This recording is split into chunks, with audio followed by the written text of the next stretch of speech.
প্রচুর গরম পড়ে গেছে, তাই না? আর এখন বাজারে গেলে কিন্তু প্রচুর কাঁচা আমও পাওয়া যাচ্ছে। প্রতি বছর আচার বানানো হয়, তো এবার ভাবলাম কাঁচা আমের একটু আমসত্ত্ব বানিয়ে রাখি।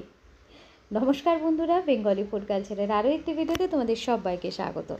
তো সেই মতো বাজার থেকে বেশ খানিকটা কাঁচা আম কিন্তু আমি বড়মশাইকে দিয়ে কিনে এনেছিলাম। এবার সেই আমগুলোকে ভালো করে ধুয়ে নিয়ে তারপর বেশ ভালো করে কিন্তু পিল আউট করে নিতে হবে। আমের খোসাটা যেন না থাকে, আমের খোসাটা থাকলে কিন্তু একটু তিতকুটে ভাব আসতে পারে। তো সেই মতো আমি সব আমগুলোকে কিন্তু খুব ভালো করে ছাড়িয়ে নিয়ে, যেহেতু দেখো আমটার ভেতরে কিন্তু আঁটি হয়ে গেছে, তাই গা থেকে তার শ্বাসগুলোকে আমি কেটে নিচ্ছি। যদি তোমরা যে আমটা পাবে আঁটি এখনও হয়ে না থাকে, তাহলে সেভাবে মাঝখান থেকে কেটে ভেতরে যে কুচিয়ে আঁটিটা থাকে সেটাকে ফেলে দিয়ে তারপর এটাকে কাটতে পারো। তো এবার আমি এগুলোকে ছোট ছোট পিসে একটু কেটে নেব, যাতে আমার পরবর্তী প্রসেসটা আরও ইজি হয়ে যায়। তো এইভাবে সমস্ত আমগুলোকে কিন্তু ছোট ছোট টুকরো করে কেটে নিতে হবে। স্টেপ বাই স্টেপ ফলো করলে এটা কিন্তু খুব সুন্দর হয়, আর সারা বছর রেখে কিন্তু এটাকে খাওয়া যেতে পারে। তো এবার একটা কড়াইতে একটু জল আমি দিয়ে নিচ্ছি এবং কেটে রাখা ছোট ছোট আমগুলোকে এবার এর মধ্যে দিয়ে দিলাম। আমগুলোকে একটু সময় ফুটতে দিতে হবে, মানে সেদ্ধ করে নিতে হবে আর কি। এই সময় লবণ টবণ কিচ্ছু দেওয়ার কিন্তু কোনো দরকার নেই। তো আমগুলো মোটামুটি সেদ্ধ হয়ে গেছে। যদি টক আম হয় তো খুব তাড়াতাড়ি সেদ্ধ হয়ে যাবে, আর যদি একটু টকটা কম হয় তাহলে একটু সময় নেবে, একটু ধৈর্য ধরে সেদ্ধ করে নেবেন। তো আমটা সেদ্ধ হয়ে যাওয়ার পর এইভাবে আমি একটা ছাঁকনির মধ্যে আমটাকে দিয়ে দিচ্ছি। আপনি দুবারেও করতে পারেন বা একবারেও করতে পারেন, সেটা মানে কতটা আমের পরিমাণ সেই অনুযায়ী। তো এবার আমি আমগুলোকে কিন্তু এর ভেতর থেকে ছেঁকে নেব, মানে ম্যাশ করে নেব, যাতে আমের যে রেশাগুলো থাকে সেগুলো যেন আম সত্ত্ব বানানোর সময় ওর ভেতরে না থাকে। তো এই জন্য আমি এখানে কিন্তু আমটাকে ভালোভাবে এখানে ম্যাশ করে নিচ্ছি, আর নিচ থেকে কিন্তু পাল্পটা বেরিয়ে আসবে, সেটাকে ছেঁকে ছেঁকে নিয়ে নিতে হবে ঠিক এইভাবে। অবশ্যই একবার বানাতে পারেন, আর এই আমসত্ত্ব বানিয়ে রাখলে কিন্তু সময় বিশেষে মুখের স্বাদ বদলানোর জন্য বা হঠাৎ করে চাটনি বানানোর জন্য কিন্তু খুব কাজে আসে।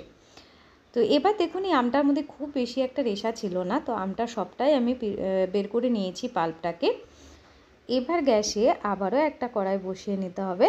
এবার ওর মধ্যে যে পাল্পটা আমি বের করে নিয়েছিলাম আমের, সেই পাল্পটাকে কিন্তু সম্পূর্ণটা ওর মধ্যে দিয়ে দিতে হবে। যদি আপনাদের পাল্পগুলোতে একটু জল বেশি থাকে চিন্তা করবেন না, যেহেতু জ্বালানো হবে সেহেতু জলটা কিন্তু শুকিয়ে যাবে। খুব ভালোভাবে নাড়াচাড়া করে এটাকে একটু ফুটতে দিতে হবে।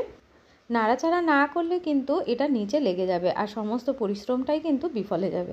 তো যেহেতু দেখো এখানে আমটা সুন্দরভাবে গরম হয়ে গেছে এবং একটু ফুটে উঠেছে, এবার আমি এখানে কিন্তু 1 কাপ পরিমাণ চিনি দিলাম, আর দিয়ে দিচ্ছি একটা সুন্দর, যেহেতু কাঁচা আমের আমি বানাচ্ছি, তো সেই কাঁচা আমের সুন্দর কালারটা আনার জন্য 1 পিঞ্চ দিয়ে দিয়েছি ফুড কালার, আর দিয়ে দিয়েছি পরিমাণ মতো লবণ।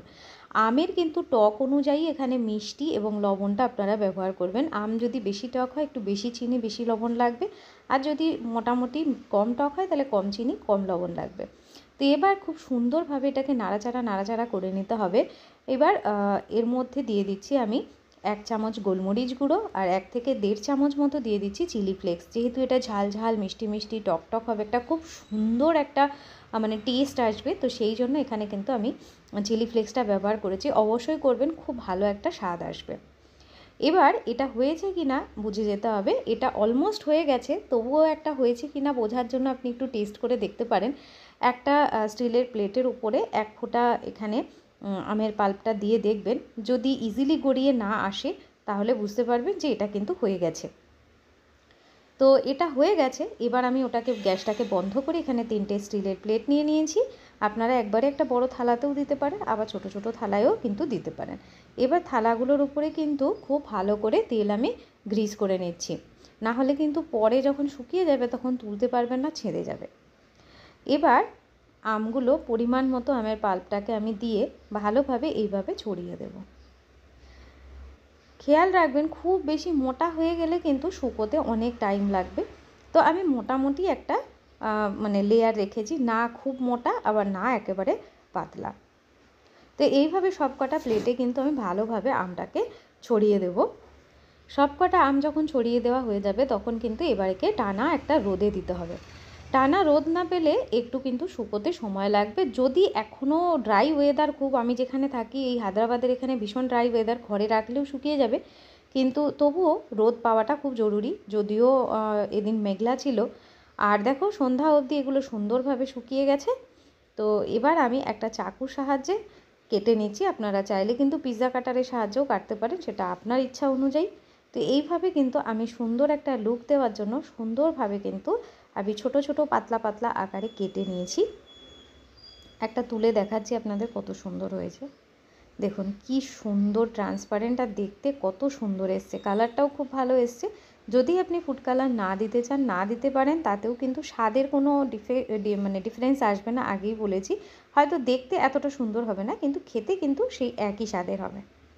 তো এবার আমি এটাকে সুন্দর লুক দেওয়ার জন্য একটু ছোট রোল আকারের করে নিচ্ছি। আপনারা আপনাদের ইচ্ছা অনুযায়ী এইভাবেও রাখতে পারেন, বা নর্মালি ভাঁজ করেও কিন্তু কৌটোতে ভরে সংরক্ষণ করতে পারেন। দরকার হয় একটু ফ্রিজে রেখে দেবেন, এটা কিন্তু অনেক দিন পর্যন্ত ভালো থাকবে। আশা করি ভিডিওটা সবার ভালো লেগেছে। ভালো লাগলে লাইক শেয়ার করতে ভুলবেন না। Tata, bye bye.